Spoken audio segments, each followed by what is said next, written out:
Thank you. So we've just heard about the importance of reaching relevant users in different markets when you expand to other markets, and the same truth holds true for search as well.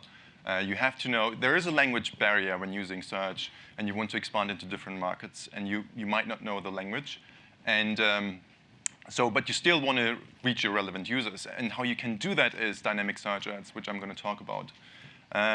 The key challenge on search is actually, and you might have heard about this, you might have heard this number already, is that 15% of queries on Google.com are unique every day. Now, that's huge if you think about the usage on Google.com. On top of that, over 50, so it's basically 54% of queries have 3 or more words. Right? So the queries are getting more and more complex. Every day, you have more and more queries. And especially when you expand into different markets, it's extremely difficult to really capture all these queries, which are a revenue opportunity at the end of the day. And so this is very, very difficult to cope with. And on top of that, advertisers that are working in the retail, in the travel, and the online classifieds industry, they have very large websites with a lot of landing pages, right? So they have hundreds of thousands or even millions of landing pages, and it's very difficult to really know all these landing pages. Those websites are living. So you might have products that are out of stock, and you don't want to show an ad for a product which is out of stock. And so all these things, this entire context makes it very difficult to have a very efficient SEM activity going on.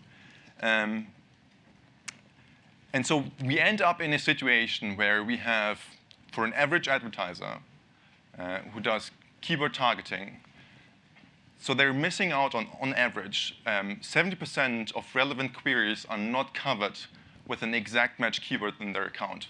And that's huge.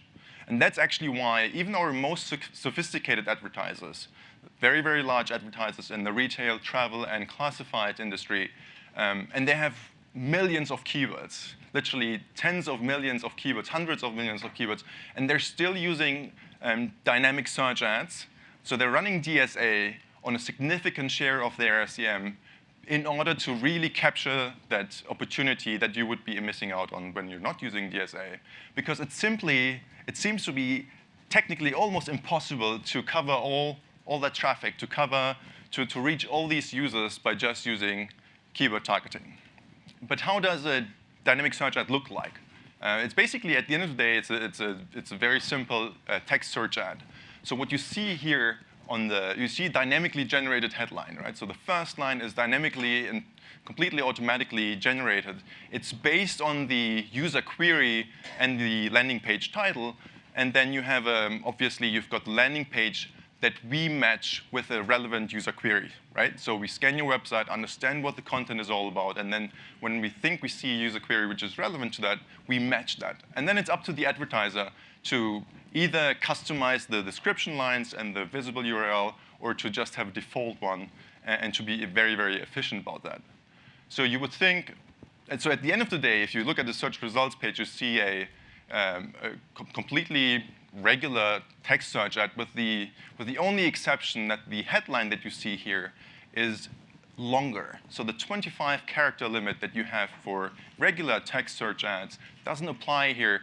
We give DSA ads a little bit more of a wiggle room because it's created dynamically, and the system obviously is not as good as a human is when creating ads. And so the headline is a bit longer, which gives the ad a bit of a CTR uplift. So this is really good in terms of performance.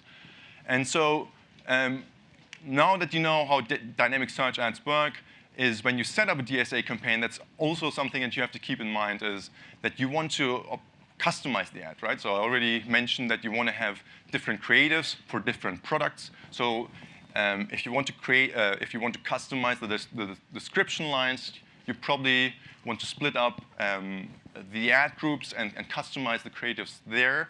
So how you can do that is that you want to target your website differently, right? So if you have, for example, if you have landing pages about shoes, you want to have different bits for those than for landing pages which are selling pants, for example, or T-shirts.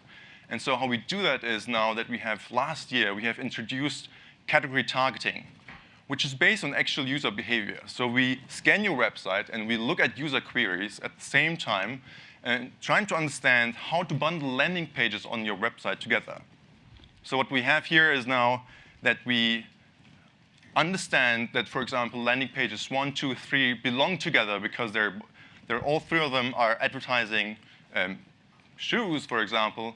And then because they have a similar bid, we put them together. We have a bundle of landing pages.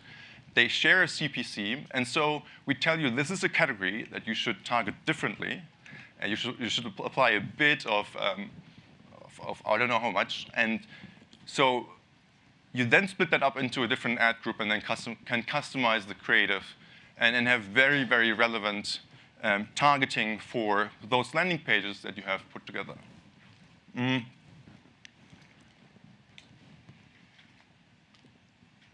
So I've already mentioned the benefits of DSA. It's highly customizable, right? You can have different bids, different creatives. You're saving a lot of time. It's very, very efficient because you basically don't have to set up a list of keywords. It's very, very convenient. On top of that, and this is something that we had been communicating for quite a while now, is that DSA ads do not only cover a lot of queries and give you a lot of reach, but they're actually pretty efficient. And from an ROI perspective, really, really good. We had been communicating this for a while now, but now the good thing is that we actually have numbers that we can show externally. So I think this might be the first sign that we're exposing these numbers. These are from February, and you see that for an average advertiser, they get a 15% click uplift. CPCs are much lower. They're 30% lower than compared to regular keyword ads. CTRs are better, are around 30% higher, and that's because of longer headlines and more relevant landing pages.